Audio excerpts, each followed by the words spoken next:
Modélisation macroscopique de l'évolution d'un système, cinétique chimique, partie 2.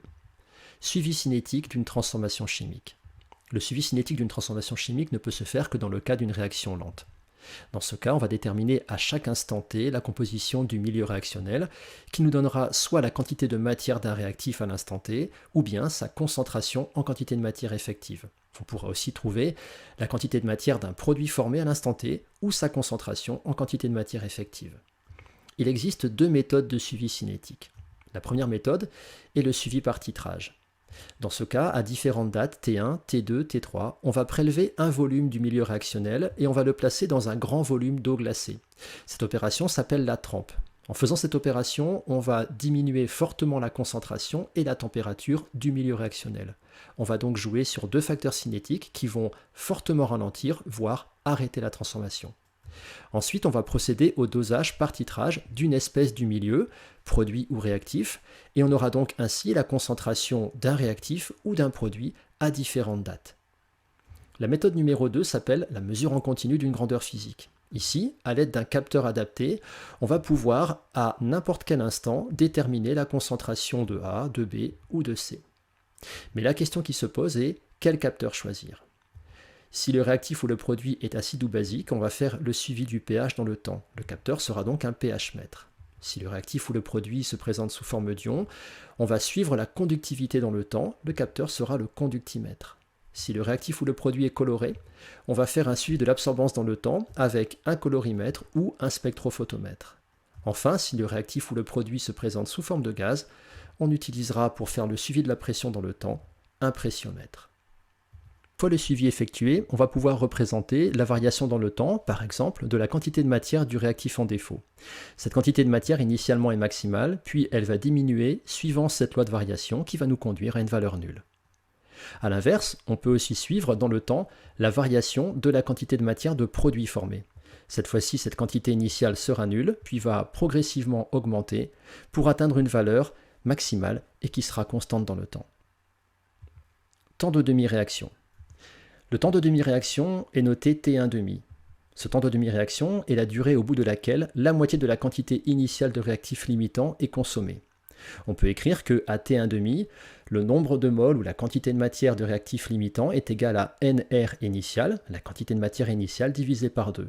En concentration effective, on peut écrire que la concentration de R, un réactif limitant à T1,5, est égale à la concentration initiale divisée par 2. Graphiquement, ce temps de demi-réaction se détermine en plaçant d'abord sur le graphe la valeur maximale. Ici, ce serait pour la concentration donc, du réactif. Cette valeur maximale, initiale, est divisée par 2. Ensuite, par projection sur la courbe, puis sur l'axe horizontal, on va déterminer T1,5. Le temps de demi-réaction, c'est aussi la durée au bout de laquelle la moitié de la quantité finale de produit attendu est formée. On peut noter que à T1,5, la quantité de matière ou le nombre de moles de produit est égal à la quantité de matière ou nombre de moles de produit maximal attendu divisé par 2. En concentration, on pourrait écrire que la concentration de produit à T1,5 est égale à la concentration maximale attendue divisée par 2. Graphiquement, on va repérer la quantité maximale ou la concentration ici de produit attendu, puis on va diviser cette valeur par 2, placer cette valeur sur l'axe vertical, puis par projection sur la courbe et projection sur l'axe horizontal, on pourra déterminer T1,5. La transformation chimique est considérée comme terminée au bout de quelques temps de demi-réaction. Ici, graphiquement, on voit que la fin de la transformation correspond à la coupure entre la courbe et l'asymptote horizontale qui correspond à la valeur maximale ou la concentration maximale de produit formé. Pour atteindre cette durée, on a une durée ΔT qui sera plus grande que 2 fois le temps de demi-réaction. Ici, la réaction est terminée au bout de quelques temps de demi-réaction. Détermination d'une vitesse de transformation chimique. Si la transformation chimique s'effectue à volume constant, la vitesse d'évolution d'un système à un instant T1 est donnée par cette expression. Dans cette expression, le premier terme correspond à la vitesse d'apparition du produit à l'instant T1.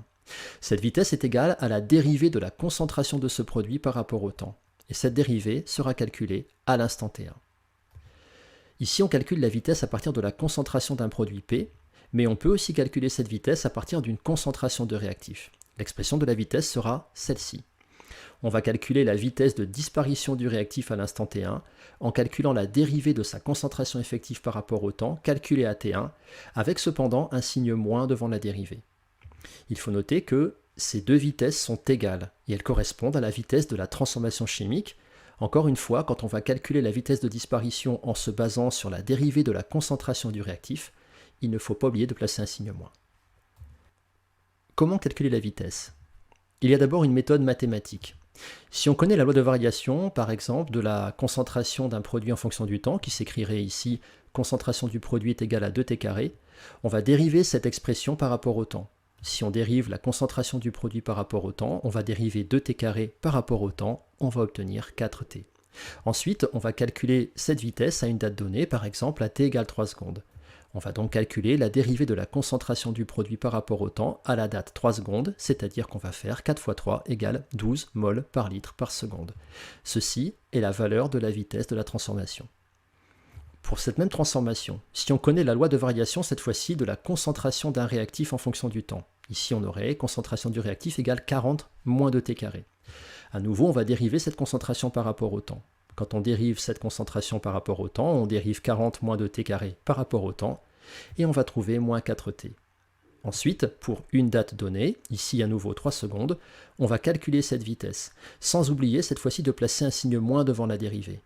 On va donc faire moins fois moins 4 fois 3, et on retrouve 12 mol par litre par seconde. C'est bien sûr la même vitesse. La deuxième méthode est une méthode graphique. Cette méthode, on peut l'utiliser quand on a à disposition les graphiques qui vont donner l'évolution de la concentration d'un produit en fonction du temps ou l'évolution de la concentration d'un réactif en fonction du temps. Dans ce cas, pour une date donnée, par exemple la date T1, on va placer sur le graphe le point correspondant, puis on va tracer une tangente à la courbe en ce point. Sur cette tangente, on va chercher deux points A et B, placés si possible à la coupure des axes. Pour chacun des points, on va relever les coordonnées TA, TB, et les concentrations de produits correspondantes. Entre ces deux dates, on aura un écart de temps, et entre ces deux concentrations, on aura un écart de concentration. La vitesse à l'instant T1, dans le cas de l'apparition d'un produit, est égale à la pente de la tangente au point considéré. Et cette pente sera égale à l'écart entre les concentrations divisé par l'écart de temps. Plus précisément, on aura la concentration de B moins la concentration en A divisé par TB moins TA. Dans le cas d'une courbe qui donnerait la variation de la concentration d'un réactif en fonction du temps, on procède de la même manière. Pour une date T1, on va placer un point sur la courbe. On va tracer une tangente à la courbe en ce point. On va placer deux points A et B, dont on va relever les deux coordonnées.